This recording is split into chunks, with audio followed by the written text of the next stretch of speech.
So, there's no money left in this house, right? We don't need to deal with them anymore, do we? That's true. I guess we don't need our parents anymore. What? I mean, cutting ties with you, you know. Humoring a broke old lady doesn't benefit us at all.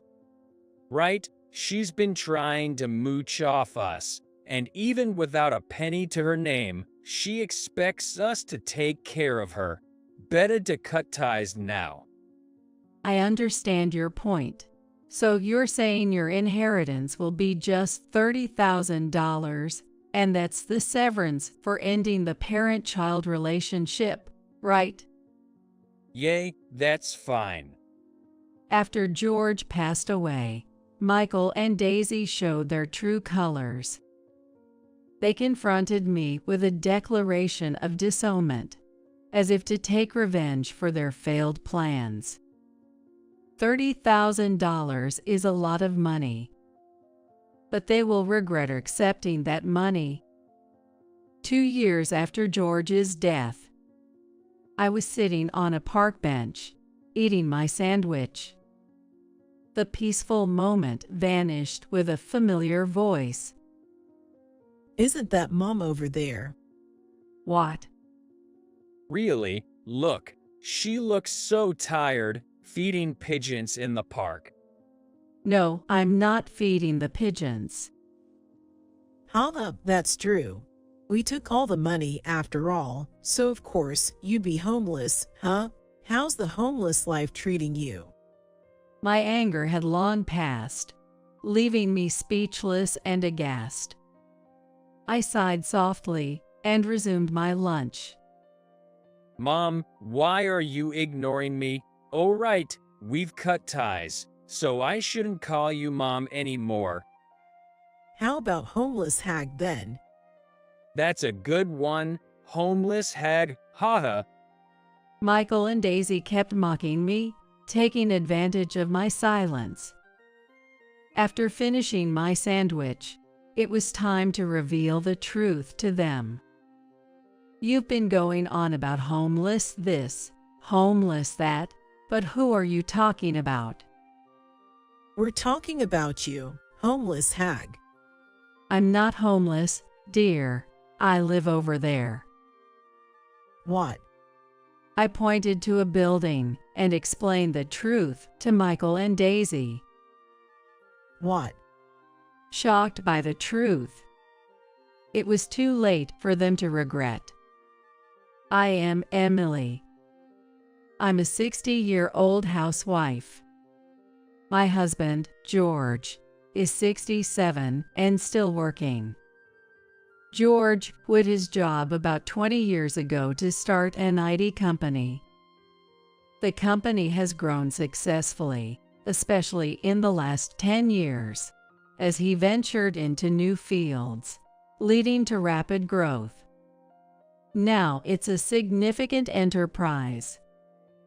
I don't quite understand all this data science and big data stuff that George talks about. Given his age, George has already retired as CEO, but he continues to work as the chairman. However, he seems to think it's about time to step down completely. We have one son, Michael. When George retired as CEO, Michael didn't take over the company. He isn't helping with George's company at all, quite the contrary. I don't want to be seen as living off my father, so I'll do my best on my own. After graduating from college, Michael joined a company unrelated to IT and moved out. I was a bit disappointed when Michael didn't take over George's company because I had hoped he would. But as a proud parent, I felt a bit proud when I saw him choose not to rely on his powerful parents, and I couldn't help but smile when I heard his decision. I won't force you, so do what you want. George seemed to share my sentiments, offering a supportive nudge to Michael, despite looking a bit disappointed. Everything was fine until Michael got a job. After that, he rarely contacted us, only coming home about once a year. Lately, he just calls and doesn't visit at all. Well, I suppose that's not unusual for men. And as long as he's doing fine, that's what matters. Still, I can't help but wish he would reach out more. Then one day, Michael called. It's rare for you to call. I have something to report. I'll be coming home soon. What's the report? I'm getting married, so I want to introduce her to you. Really? That's wonderful. I was already happy to hear from Michael, but I was ecstatic to hear about his marriage, and I couldn't help but exclaim loudly. My sudden outburst made George, who was leisurely watching TV, jump and turn towards me. I returned his glance with a beaming smile. He looked puzzled, unaware of Michael's marriage news. Michael would bring his fiancée home in a month. Michael will be bringing his bride-to-be home soon. That's still 3 weeks away. 3 weeks will fly by. Since Michael's call, I've been reminding George almost daily that Michael will be home soon with his bride-to-be. George might be tired of hearing it, but I can't help repeating it.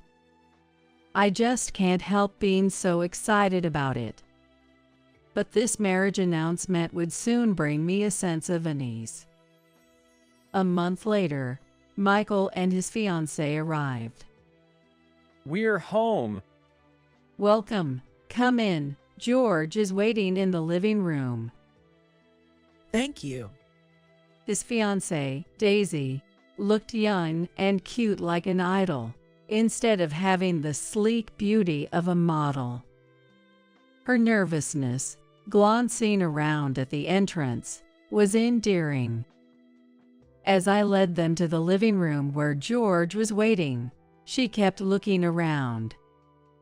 Welcome. Have a seat. In the living room, George seated Michael and Daisy opposite of him. I sat next to him. Daisy continued to look around curiously. Feeling a bit embarrassed by her scrutinizing gaze, I asked her, "Is there something you're curious about?" Oh, number, it's just. This is so different from what I imagined. What? I had heard that George runs a large company. Hey, don't say embarrassing things like that out of the blue. Daisy's comment and Michael's flustered attempt to cover her made George and me exchange glances and burst into laughter. Was the house more ordinary than you expected? No, it's not that. Don't worry about it. We're not really into material things. So even though George runs a big company, our house is just average size. And we don't deck ourselves out in designer brands or have fancy meals every day. I see. I'm sorry for the odd comment out of the blue. I told you, there's no need to be nervous, right? You see, Dad isn't a very imposing person. It seems Michael laughed along too. And with Michael's laughter, it appeared that Daisy's nerves had eased, and the conversation flowed smoothly after that. Daisy looks young but is actually 27, and talking to her, you can tell she's really mature. I had been worried about Michael not marrying even after turning 30, but now that he's going to be happily married, I feel relieved. 3 months later, Michael got married. It's joyous in itself, but Michael's marriage brought an unexpected bonus. Hello, Mom. Everything okay over there? Yes, everything's fine. You and Dad are getting up there in age, so please take care of yourselves. It seems like that's all you talk about every time you call. Since getting married, Michael has started calling once a month. Daisy probably found out he hadn't been calling at all before and suggested he should call regularly. Michael, not used to calling us, seems unsure what to talk about, always asking about our health instead of discussing his work or marital life. While I wish he'd share more, I always listen with a smile, enjoying his concern. One day, a while after Michael got married, he and Daisy visited us at home. I prepared some homemade appetizers to welcome them with enthusiasm. However, Daisy seemed a bit displeased. "Daisy, is there something you can't eat?" No, it's not that. Thank you, I'll eat.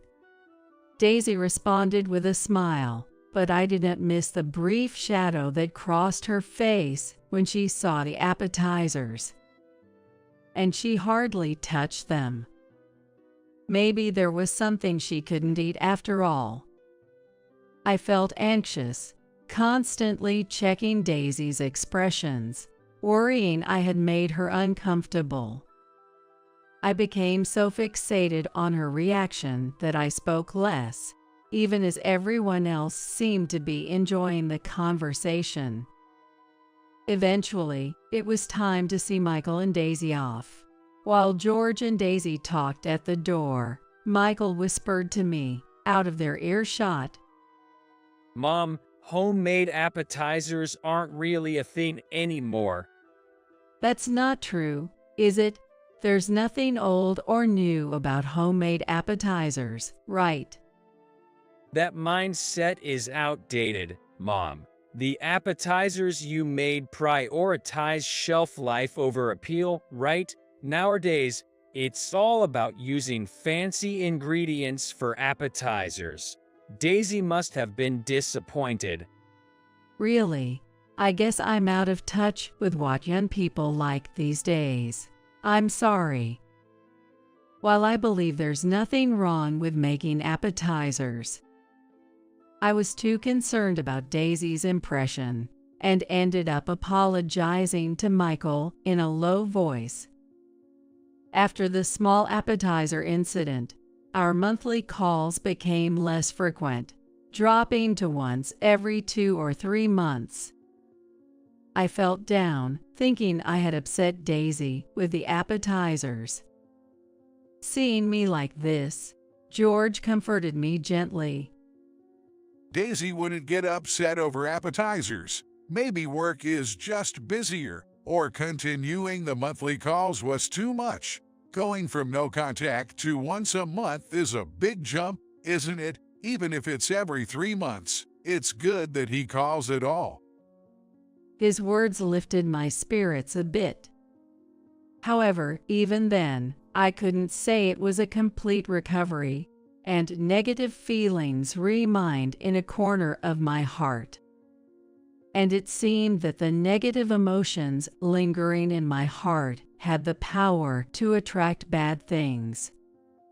6 months later, George fell ill. This is it. I can't work anymore. Guess it's the right time to retire. In a hospital bed, George seemed relieved about not having to work anymore. But having been married for 30 years, I understand. He must be thinking he was frustrated about being forced into retirement by illness.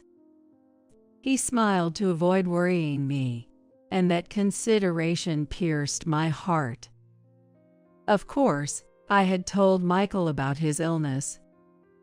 What? Dead Zill? I'll come to visit soon. Michael's response over the phone seemed indifferent. George's condition worsened after he collapsed. Still, Michael and Daisy never visited him in the hospital. Gradually, the once every 3-month calls ceased, and they never returned home after he fell ill. Time passed, and 3 years later, George passed away. So, did finally kick the bucket. Well, he was over 70 and had made his company successful, so he probably lived a content life, right? Even when I told Michael over the phone about George's passing, his reaction was indifferent. They showed up at the funeral but didn't help out, and as soon as the service was over, Michael and Daisy quickly left. Remembering them laughing as they got into their car, my sadness at George's absence turned into anger. However, this anger was fleeting, and soon I was overwhelmed with sadness again. There was so much to do, like paperwork and clearing up, but I couldn't get anything to progress as I wanted. About a month after George passed, I finally started to feel a bit better. It seems time does heal most wounds. But just as I was regaining my spirits, a new problem emerged. One morning, while doing laundry, the doorbell rang. Mom, open up. Looking at the intercom monitor, I saw Michael and Daisy standing there. Confused by their sudden visit, I headed to the front door. Dad's office was this way. Hold on. As I opened the door, without any greetings, Michael and Daisy hurriedly entered and made a beeline for George's office. Left at the entrance in a momentary lapse, I hurried after them. Where is it?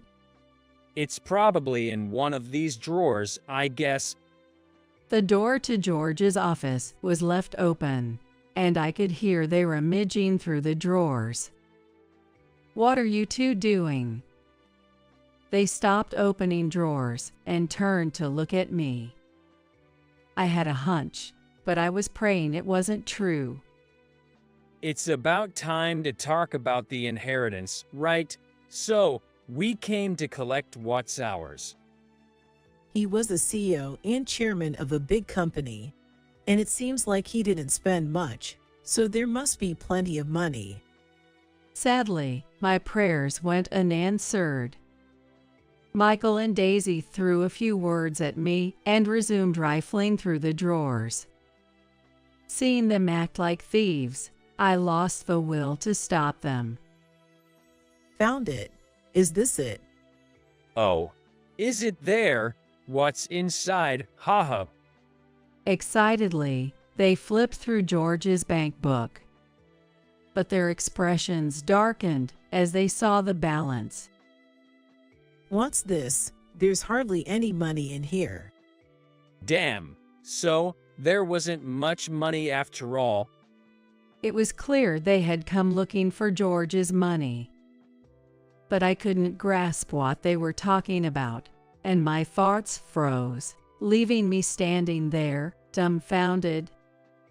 Mom, you have been living a comfortable life, but what a way to end it, ho. Michael's voice snapped me back to reality. As my consciousness cleared, I saw them smirking at me. Still not understanding the situation, I was ready to be ridiculed as I asked Michael, "What do you mean by a terrible end?" No need to play dumb, we know. George's company was taken over when he got sick, right? That means it was in the red and got absorbed by another company, right? What? What are you talking about? A guy holding a company that's almost bankrupt surely doesn't have any money. Still, we thought that being at the top of a big company, even if it was going downhill, there would be some money left. My plan is ruined. Yeah, what a disappointment. Wait, what are you talking about? Despite listening to them, I couldn't understand a thing, and frustrated, I raised my voice. But they, still with their villainous grins, were unfazed by my outburst. I didn't join Dad's company because it seemed like a tough job with all that complex stuff. Why sweat it out at Dad's company when I could just wait and inherit his fortune, right? Exactly. It's smarter to just coast through an easy job, huh? Aw man, yet things didn't go as planned. I tried to stay on your good side at first, being all nice and making Michael call you. Even endured those awful homemade appetizers. You stopped all that once it was clear Dad wasn't a tough guy, right? And you just accepted it as downgrading from a sure win life to a normal one when you heard Dad sold the company. I'd give up, but you'd expect at least $100,000 in savings, right? Look at this bank book, only $30,000. I wonder if closing a company costs a lot. Well, we should be grateful for these $30,000 and just take it. Listening to Michael and Daisy blabbering selfishly, my anger was on the verge of exploding. But I clenched my teeth and pushed down the words rising in my throat. What's wrong? Your face is all red. So, there's no money left in this house, right? No need to bother with you anymore, right? That's true. We don't need a parent who spoiled my plan. What? We're cutting ties with you. No point in sucking up to a broke mill, right? We don't want to be hassled for money or care when you don't have a penny to your name. Better to cut ties now. I get your point. So your inheritance is just that $30,000. And that's our severance for cutting ties, right? I can keep the rest, right? Yay, that's fine. We don't need this house and we don't want to be saddled with any debt. We're good with just the $30,000. Michael and Daisy left laughing, just like at the funeral. I didn't want to give them even $30,000. $30,000 is a lot of money. But later, they will regret receiving that $30,000. 2 years after George passed away, I was roaming around town on an errand. Moving around is tough when you're past your mid-60s. Exhausted, I decided to rest on a park bench. With a heave, I sat down and took out a sandwich I bought from the supermarket for a quick lunch. As I ate, pigeons gathered around. Watching the pigeons, I felt at peace. Indeed, they are a symbol of peace. But that tranquil moment was shattered by a familiar voice. Isn't that Mom over there? What? It's true. Look, she's got that tired look, feeding pigeons in the park. No, I'm not feeding the pigeons. Holla, that's right. Still not spending on appearances, huh? Oh, I guess you have no money left to spend. We took all the money, so naturally, you'd be homeless, right? How's homeless life treating you? Michael and Daisy never really listened to me. My anger has long passed, and now I'm just speechless and dumbfounded. I sighed quietly and resumed my lunch. Mom, why are you ignoring me? Oh, right, we cut ties, so I shouldn't call you Mom anymore. How about homeless hag then? That's a good one, homeless hag. They continued to mock me, laughing at their own cruel jokes. After finishing my sandwich, it was time to reveal the truth to them. You've been going on about homeless this, homeless that, but who are you talking about? We're talking about you, homeless hag. I'm not homeless, dear. I live over there. What? I pointed to a building. They slowly turned their gaze in the direction I was pointing. Though it appeared small and distant, it was a fine high-rise condo. I thought luxurious condos weren't my thing at first, but living there proved to be convenient. That condo has barrier-free units for the elderly, and I live in one. Plus, with care staff on site 24/7, I feel safe knowing help is always available. What? Stop bluffing. There's no way a homeless hag like you could afford to live there. Well, yes, that's the condo George left for me. What do you mean? He actually owned 5 condos. I moved into one, and I'm the owner of the others, so I have rental income. That's why I'm not struggling for living expenses. Ha ha ha. If you're going to lie, at least make it a believable one. It's true. I'll show you proof, but only a little since I don't usually show off. I pulled out documents related to the ownership and rental agreements of the condos from my bag, and they were so shocked their jaws could have dropped. My errand today was related to these condos, so I happened to have the documents with me. They seemed skeptical, but after seeing these documents, they finally understood I was telling the truth. Where did Dad get that kind of money? You two thought Dad's company was sold at a loss, but it was actually a proper sale. He bought these condos as an investment with the money from selling the company. That's why there was only $30,000 in savings. I think he wanted to leave an inheritance in a form other than cash.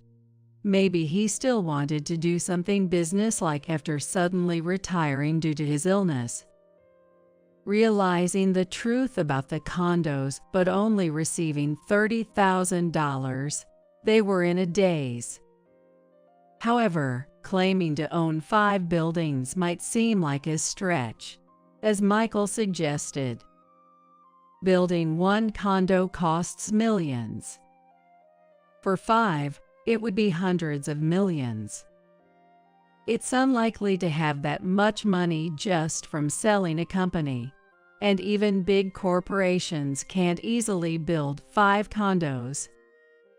Actually, I own units in different buildings, not entire buildings.